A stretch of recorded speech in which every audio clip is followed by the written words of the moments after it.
नमस्कार दोस्तों, स्वागत और अभिनंदन है आपकी अपनी तक्षशिला एकेडमी जोधपुर की ऑनलाइन क्लासेज में। दोस्तों आज अपन बात कर रहे हैं राजस्थान फार्मासिस्ट भर्ती 2020 और राजस्थान जेईएन भर्ती 2020 के बारे में। दोस्तों इन दोनों भर्तियों में जो सिलेबस है उस सिलेबस में राजस्थान जीके का भी एक महत्वपूर्ण रोल रहा है।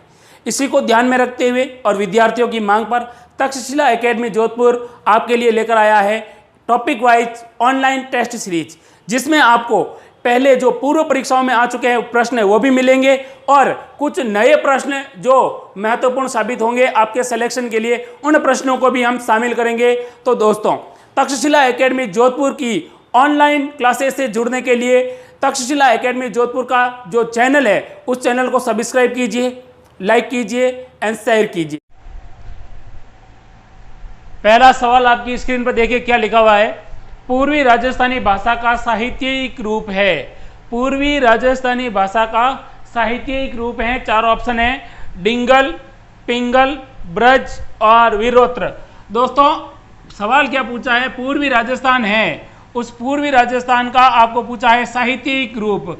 भाषा का कौन सा रूप पूछा है, साहित्यिक रूप पूछा है और चार ऑप्शन दिए थे आपको। कौन कौन से ऑप्शन एक बार वापस देखिए, डिंगल, पिंगर, ब्रिज और वीरोत्र। दोस्तों ये भाग है पश्चिमी और ये भाग है राजस्थान का पूर्वी भाग। और यहाँ पर जो भाषा बोली जाती है इधर पूर्वी वाले हिस्से में, इसको कहा जाता है जो साहित्यिक परंपरा। कौन सी परंपरा, साहित्यिक परंपरा के अनुसार ये जो भाषा है, ये जो साहित्य है वो क्या कहलाता है, ये कहलाता है पिंगल साहित्य। कौन सा साहित्य कहलाता है दोस्तों, पिंगल साहित्य कहलाता है, जो पूर्वी राजस्थानी भाषा का साहित्यिक रूप है। अब देखिए ये जो पिंगल साहित्य है दोस्तों, ये पिंगल साहित्य की जो भाषा है ज़्यादातर जो भाट होते हैं उन भाटों द्वारा प्रयुक्त की गई है। दूसरी बात कि ये जो पिंगल है, इस पिंगल कैसी भाषा है, यह एक ब्रज मिश्रित भाषा है। यानी जो राजस्थान और उत्तर प्रदेश के सीमा क्षेत्र की जो एक भाषा का प्रभाव है, ब्रज भाषा का प्रभाव, वो पिंगल भाषा पर देखने को मिलता है। इसके अलावा ध्यान रखना दोस्तों, इसमें क्या होते हैं, छंद और पद होते हैं। क्या होते हैं, छंद और पद होते हैं। अगली चीज कि ये कहाँ पर बोली जाती है, तो ये पूर्वी राजस्थान में बोली जाती है। कहाँ पर बोली जाती है, पूर्वी राजस्थान में। अगला सवाल देखिए क्या लिखा हुआ है, राजस्थान की किस बोली, राजस्थान की किस बोली को जयपुरी या फिर झाड़शाही कहा जाता है। चार ऑप्शन है आपके सामने, मारवाड़ी है, मेवाड़ी है, ढूंढाड़ी है और हाड़ौती है। दोस्तों पूछा किसका है, जयपुर का पूछा है कि जयपुर के अंदर जो भाषा बोली जाती है उस जयपुर की भाषा को क्या कहा जाता है। तो दोस्तों देखिए जयपुर के अंदर जो बोली जाने वाली भाषा है क्या कहा जाता है उसको, कि जो जयपुर वाला जो आसपास का क्षेत्र है, ये जो क्षेत्र है जयपुर वाला, जैसे यहाँ पर आप कहोगे जयपुर है, इधर टोंक, इधर दौसा है, इधर सवाई माधोपुर है, तो ये जो क्षेत्र है ये क्षेत्र कहलाता है ढूंढाड़। क्या कहलाता है, ढूंढाड़। और ये जो झाड़शाही या जयपुरी भाषा है वो क्या कहलाती है, ये कहलाती है ढूंढाड़ी। क्या कहलाती है दोस्तों, ढूंढाड़ी। यानी क्षेत्र पर नाम दे दिया गया है कि जयपुर या आसपास के इलाके में बोली जाने वाली, आसपास के क्षेत्र में बोली जाने वाली भाषा कौन सी है, ढूंढाड़ी या फिर आप कह सकते हो झाड़शाही। अगला सवाल है, पश्चिमी राजस्थान की प्रधान बोली है। पश्चिमी राजस्थान की प्रधान बोली है। अब पश्चिमी राजस्थान कौन सा है, तो देखो दोस्तों ये अपन थोड़ा राजस्थान का नक्शा है उसके हिसाब से ही चलते हैं। ये देखिए राजस्थान का नक्शा है ऐसा। अब ये राजस्थान का जो ये हिस्सा है, ये हिस्सा कहलाता है पश्चिमी राजस्थान। और पश्चिमी राजस्थान के अंदर जो भाषा बोली जाती है उस भाषा को क्या कहा जाता है, उस भाषा को कहा जाता है, चार ऑप्शन देखिए, मारवाड़ी, मेवाड़ी, बागड़ी या शेखावाटी। तो ध्यान रखना दोस्तों ये जो क्षेत्र है यहाँ पर मारवाड़ी भाषा बोली जाती है। जैसे जैसलमेर, बाड़मेर, बीकानेर, जोधपुर, नागौर, जालोर, कुछ हिस्सा पालिका, तो ये जो क्षेत्र है ये पश्चिमी राजस्थान के अंदर आते हैं। और यहाँ पर ज़्यादातर कौन सी भाषा बोली जाती है, मारवाड़ी भाषा बोली जाती है। नेक्स्ट क्वेश्चन देखिए, डूंगरपुर बांसवाड़ा, क्या लिखा है, डूंगरपुर बांसवाड़ा क्षेत्र में कौन सी बोली बोली जाती है। चार ऑप्शन है, मारवाड़ी, मेवाड़ी, फिर देखिए वागड़ी, फिर है ढूंढाड़ी। और पूछा किसका है, डूंगरपुर बांसवाड़ा। तो दोस्तों इधर देखिए ये डूंगरपुर है और ये बांसवाड़ा है। और यहाँ पर कौन सी बोली बोली जाती है, तो ध्यान रखना दोस्तों यहाँ पर बोली जाने वाली भाषा का नाम है वागड़ी भाषा। क्यों कहा जाता है इसकी वागड़ी भाषा? क्योंकि डूंगरपुर बांसवाड़ा का जो ये दक्षिणी भाग है, इस दक्षिणी भाग को कहा जाता है वागड़ प्रदेश। कौन सा प्रदेश कहा जाता है? वागड़ प्रदेश कहा जाता है। और वागड़ प्रदेश के कारण ही इस भाषा को क्या कहा गया है? वागड़ी भाषा कहा गया है, जो डूंगरपुर बांसवाड़ा में बोली जाती है। नेक्स्ट क्वेश्चन देखिए, देवड़ावाटी भाषा क्या लिखा है? देवड़ावाटी भाषा किस क्षेत्र में बोली जाती है? 4 ऑप्शन है आपके सामने, बीकानेरी, बीकानेर के क्षेत्र, नागौर क्षेत्र की, सिरोही क्षेत्र की, या फिर जयपुर क्षेत्र की। दोस्तों देवड़ावाटी कौन सी भाषा है? देवड़ावाटी भाषा। देवड़ावाटी का मतलब ये है कि राजस्थान का वह भाग जहाँ पर देवड़ा शासक थे उनका अधिकार था, और उनका अधिकार था अपने इस क्षेत्र में। यह क्षेत्र है सिरोही। कौन सा क्षेत्र है? सिरोही। और सिरोही क्षेत्र में जो बोली जाने वाली भाषा है उस भाषा को कहा जाता है देवड़ावाटी। क्या कहा जाता है दोस्तों? देवड़ावाटी कहा जाता है, जो सिरोही क्षेत्र में बोली जाने वाली प्रमुख भाषा है। नेक्स्ट क्वेश्चन देखते हैं। सवाल देखिए, राजस्थानी भाषा साहित्य एवं संस्कृति अकादमी, राजस्थान भाषा साहित्य एवं संस्कृति अकादमी स्थित है। 4 ऑप्शन है, उदयपुर में, जोधपुर में, फिर उदयपुर में, फिर बीकानेर में। तो दोस्तों राजस्थान भाषा साहित्य एवं संस्कृति अकादमी है, ये बीकानेर के अंदर है। कहाँ पर है? बीकानेर के अंदर है। यह राजस्थान भाषा साहित्य या संस्कृति अकादमी है, ये क्या करती है? राजस्थान के अंदर जो भाषाएं हैं उन भाषाओं का वैज्ञानिक आधार पर और क्षेत्र के आधार पर क्या करती है? विभाजन करती है, और एक क्षेत्र विशेष के आधार पर एक क्षेत्र विशेष को पहचानती है कि भाई इस क्षेत्र में ये भाषा बोली जाती है। और इसका जो प्रधान कार्यालय है राजस्थान भाषा साहित्य और संस्कृति अकादमी का, ये बीकानेर जिले में है। नेक्स्ट क्वेश्चन देखते हैं, राजस्थान की बोली एवं क्षेत्र के संबंध में कौन सा युग्म सही नहीं है? अब राजस्थान की एक तरफ तो दे रखी है आपको बोली और एक तरफ दे रखा है क्षेत्र। जैसे पाली दिया है दोस्तों, पाली के कोष्ठक सामने लिखा है वागड़ी, फिर करौली है उसके कोष्ठक में लिखा है मेवाती, और टोंक में लिखा है ढूंढाड़ी, और बारा में लिखा है हाड़ौती। तो देखिए दोस्तों, करौली, अलवर, भरतपुर, धौलपुर, करौली, इस क्षेत्र के अंदर जो इस भाषा का प्रभाव दिखता है, मेवात भाषा का प्रभाव दिखता है, यानी मेवात क्षेत्र में जो बोली जाती है। देखिए राजस्थान और हरियाणा का जो क्षेत्र है उसमें जो मिश्रित भाषा आती है उसको मेवाती भाषा कहा जाता है। फिर है टोंक, ढूंढाड़। तो दोस्तों जयपुर, टोंक और सवाई माधोपुर के आसपास जो बोली जाने वाली भाषा है, जो दौसा के आसपास बोली जाने वाली भाषा है, उस भाषा का नाम है ढूंढाड़ी। क्योंकि ये प्राचीन काल में ये पूरा क्षेत्र क्या कहलाता था? ढूंढाड़ कहलाता था। अब फिर है बारा के अंदर हाड़ौती।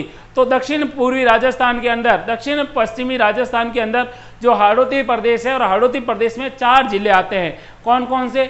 डूंगरपुर आता है, सॉरी कौन कौन से आते हैं हाड़ौती क्षेत्र के अंदर? तो दोस्तों लिखा है, देखो हाड़ौती क्षेत्र के अंदर है कोटा है, बारा है, झालावाड़ है। कोटा, बारा, झालावाड़, और एक और जिला बताना है आपको। देखो मैं आपको देता हूँ हाड़ौती क्षेत्र के जिले, कोटा, बारा, फिर आता है बूंदी, और फिर आता है झालावाड़।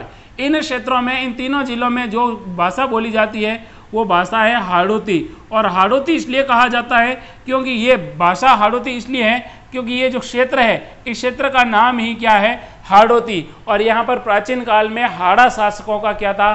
साम्राज्य का विस्तार हुआ करता था प्राचीन काल में। नेक्स्ट सवाल है, राजस्थान राज्य अभिलेखागार कहाँ स्थित है?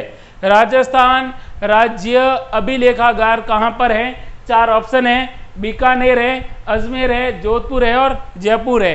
दोस्तों राजस्थान राज्य अभिलेखागार है वो बीकानेर के अंदर है। इसका प्रमुख कार्य है जो प्राचीन काल में राजस्थान के प्राचीन अभिलेख और शिलालेख मिले हैं उनका क्या करना, उनकी जो भाषा और लिपि है उसको प्राप्त करना, उसको समझना, पढ़ना, और जो प्राचीन काल के जो अभिलेख हैं उन अभिलेखों का संरक्षण करना और उनके ऊपर रिसर्च करना। नेक्स्ट क्वेश्चन देखिए, राजस्थान में पत्रकारिता के भीष्म पितामह कहा जाता है, यानी राजस्थान में पत्रकारिता के अंदर किस व्यक्ति को भीष्म पितामह कहा जाता है? राजस्थान का 4 ऑप्शन है, कर्पूर चंद्र कुलिस, पंडित जाबरमल शर्मा, फिर है दीनदयाल चौधरी, फिर है दुर्गा प्रसाद। दोस्तों राजस्थान में पत्रकारिता के भीष्म पितामह कौन कहलाते हैं?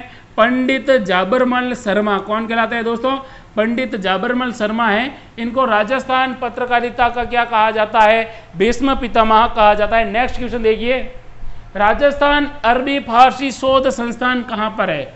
अब देखिए राजस्थान में किस स्थान पर अरबी भाषा शोध संस्थान स्थित है, यानी वहां पर जो अरबी भाषा है उसके ऊपर शोध हो रहा है। 4 ऑप्शन है, टोंक, फिर है नागौर, फिर है अजमेर और फिर है जयपुर। राजस्थान में देखिए दोस्तों, जो राजस्थान अरबी भाषा शोध संस्थान है वो टोंक के अंदर है। एक बार ये भी सवाल पूछा गया है कि राजस्थान अरबी भाषा शोध संस्थान है ये कहाँ पर है, बीकानेर, सॉरी कहाँ पर है, टोंक के अंदर है। और ध्यान रखना दोस्तों कि ये सवाल बहुत ज़्यादा एग्जाम में पूछा गया है, और जिस स्थान पर ये, जिस बिल्डिंग के अंदर ये है बना हुआ, उसको कहा जाता है कसर ए हिंद। क्या कहा जाता है, कसर ए हिंद कहा जाता है, जो टोंक के अंदर इसका जो शोध संस्थान है उसको। नेक्स्ट क्वेश्चन देखते हैं अपनी स्क्रीन पर, रानी जी के नाम से प्रसिद्ध लेखिका हैं। सवाल क्या है, रानी जी के नाम से प्रसिद्ध लेखिका हैं। 4/4 ऑप्शन है, मीराबाई, भूरीबाई, लक्ष्मी कुमारी चुंडावत और रानी राजमती। दोस्तों राजस्थान के अंदर रानी जी के नाम से विख्यात जो लेखिका है उनका नाम है लक्ष्मी कुमारी चुंडावत, और लक्ष्मी कुमारी चुंडावत को राजस्थान रत्न मिल चुका है, भारत सरकार के द्वारा पद्मश्री पुरस्कार मिल चुका है। इसके अलावा राजस्थान के अंदर जो सर्वाधिक जो श्रेष्ठ कवित्रियों हैं या लेखिका हैं उनमें नाम आता है पहले स्थान पर, वो किसका आता है, लक्ष्मी कुमारी चुंडावत का आता है। नेक्स्ट क्वेश्चन देखिए, कौन सा युग्म सुमेलित नहीं है। एक तरफ तो रचना और एक तरफ रचना के रचनाकार यानी लेखक दे रखे हैं। कान्नड़ देव प्रबंध के सामने लिखा है पद्मनाभ, हमीर महाकाव्य के सामने नयन चंद्र सूरी, वंश भास्कर के सामने हेमरत्न और वीर विनोद के सामने श्यामल दास। दोस्तों आपको पता होना चाहिए कान्नड़ देव प्रबंध ये पद्मनाभ ने लिखी थी, हमीर महाकाव्य लिखा था नयन चंद्र सूरी ने, लेकिन वंश भास्कर लिखा था सूर्यमल मिश्रण ने, और वीर विनोद श्यामल दास ने। तो इसका सही ऑप्शन होगा, जो गलत ऑप्शन आ रहा है वो सी होगा, यानी वंश भास्कर की रचना हेमरत्न की जगह किसने की थी, सूर्यमल मिश्रण ने की थी। नेक्स्ट क्वेश्चन देखिए, राजस्थानी भाषा का शब्दकोश किसने तैयार किया। यानी राजस्थानी भाषा है उस भाषा का शब्दकोश का मतलब होता है डिक्शनरी, यानी हर शब्द जो राजस्थानी भाषा का में प्रयोग में लिया जाता है उस शब्द का अर्थ जो सबसे पहले बताए थे, यानी एक ऐसा शब्दकोश या डिक्शनरी तैयार करने वाले व्यक्ति थे, वो कौन थे, यानी राजस्थानी भाषा शब्दकोश किसने तैयार किया। 4 ऑप्शन थे आपके सामने, सीताराम लालस, विजयदान देता, कन्हैयालाल सेठिया और कोमल कोठारी। तो दोस्तों राजस्थानी भाषा का शब्दकोश तैयार करने वाले व्यक्ति थे सीताराम लालस। इसका सही ऑप्शन है ए। अगला सवाल देखिए, डॉक्टर टेसीटोरी ने किस कवि को डिंगल का हेरोस कहा है। 4 ऑप्शन है, पृथ्वीराज राठौड़ है, कन्हैयालाल सेठिया है, विजयदान देथा है और सूर्यमल मिश्रण है। दोस्तों सवाल क्या पूछा है, डॉक्टर टेसीटोरी, क्या पूछा है, डॉक्टर टेसीटोरी ने डिंगल का हेरोस, किसका हेरोस, डिंगल का हेरोस किसे कहा है, तो ध्यान रखना ये कहा है पृथ्वीराज राठौड़ को। किसको कहा है, पृथ्वीराज राठौड़। पृथ्वीराज राठौड़ होते हैं बीकानेर के महाराजा राय सिंह के पुत्र होते हैं और अकबर के दरबारी होते हैं। किसके दरबारी होते हैं, अकबर के दरबारी होते हैं, ध्यान रखना अकबर के दरबारी होते हैं। और अकबर इन्हें किस कहाँ की जागीर देता है, गागरोन की जागीर देता है। और ये गागरोन की जागीर के अंदर यानी गागरोन में बैठे बैठे एक ग्रंथ लिखते हैं, और ग्रंथ कौन सा लिखते हैं, वेली किशन रुक्मणीरी, वेली किशन रुक्मणीरी। इस वेली किशन रुक्मणीरी जो ये ग्रंथ है, ये ग्रंथ है, ध्यान रखना दोस्तों कि इससे सवाल क्या पूछा जाता है कि दुर्सा आढ़ा ने इसको क्या कहा था, 19वां पुराण और 5वां वेद कहा था। तो ध्यान रखना पृथ्वीराज राठौड़ राय सिंह के पुत्र थे, अकबर के दरबारी थे और गागरोन की जागीर अकबर ने दी थी। इन्होंने वेली किशन रुक्मणीरी ग्रंथ लिखा और इस ग्रंथ को दुर्सा आडा जो राजस्थान के जाने माने लेखक हुए थे उन्होंने इनको क्या कहा था, डिंगल का हेरोस। डिंगल का हेरोस सबसे पहले किसने कहा था, तो एल.पी. टेसीटोरी ने कहा था। एल.पी. टेसीटोरी लुइस पेंजियो टेसीटोरी था जिनका जन्म जर्मनी में हुआ था और जर्मनी के एक उदीने शहर में हुआ था। और ये बीकानेर के महाराजा गंगा सिंह के समय बीकानेर आए थे और यहाँ पर रहकर इन्होंने राजस्थानी भाषा, साहित्य और संस्कृति ऊपर बहुत अच्छा क्या किया था, शोध किया था। और ध्यान रखना, इनकी मृत्यु भी बीकानेर के अंदर ही हुई थी। और इन्होंने टेसी टोरी ने इस वेली रुक्मणी को पढ़ा और इसको पढ़ने के बाद इसकी जो पृथ्वीराज राठौड़ की रचना है, उन रचनाओं को देखकर पृथ्वीराज राठौड़ को कहा डिंगल का हैरोश। किसका हैरोश कहा था? डिंगल का हैरोश कहा था।